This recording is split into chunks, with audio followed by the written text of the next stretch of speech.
రైతు తన పంటను కాపాడుకోవాలని వేసిన ప్లాన్ తన సొంత ఇంటి దీపాన్ని ఆర్పేసింది.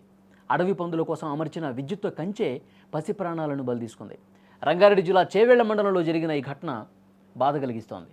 మిర్జాగూడ గ్రామానికి చెందిన ఇబ్రహీంపల్లి యాదయ్య, అనిత దంపతులకు 7 ఏళ్ల కూతురు వర్షిణి, 5 ఏళ్ల కుమారుడు పృథ్వీక్ ఉన్నారు. ఈరోజు సాయంత్రం తమ పెద్దమ్మ మౌనికతో కలిసి పిల్లలిద్దరూ పొలం వద్దకు వెళ్లారు. ఉత్సాహంగా ఆడుకుంటూ పెద్దమ్మ కంటే ముందే పొలంలోకి పరిగెత్తారు. అయితే అక్కడే వారికి మృత్యువు కంచె రూపంలో పొంచి ఉంది.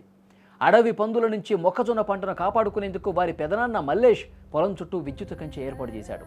చీకటి పడుతున్న వేళ ఆ తీగలను గమనించని పిల్లలు ఆడుకుంటూ నేరుగా వెళ్లి వాటిని తాకారు. ఒక్కసారిగా విద్యుదాఘాతానికి గురై ఇద్దరు అక్కడికక్కడే కన్నుమూశారు. ఇక పిల్లల పెద్దమ్మ చుట్టుపక్కల రైతుల సాయంతో పిల్లల్ని వెంటనే చేవెళ్ల ప్రభుత్వ ఆసుపత్రికి తరలించారు. కానీ అప్పటికే జరగకూడనటువంటి నష్టం జరిగిపోయింది. వర్షిణి అప్పటికే మరణించినట్టుగా డాక్టర్లు ధృవీకరించారు. తీవ్రంగా గాయపడ్డ ఋత్విక్ను మెరుగైన చికిత్స కోసం హైదరాబాద్లోని ప్రైవేట్ ఆసుపత్రికి తీసుకెళ్లారు. అతని పరిస్థితి కూడా విషమంగా ఉంది. మరణించిన వర్షిణి చేవెళ్లలోని నవచైతన్య స్కూల్లో యూకేజీ చదువుతోంది. చిన్నారి మరణంతో గ్రామంలో విషాద ఛాయలు అలుముకున్నాయి. సమాచారం అందుకున్న పోలీసులు ఘటనా స్థలానికి వచ్చి పరిస్థితిని చూశారు.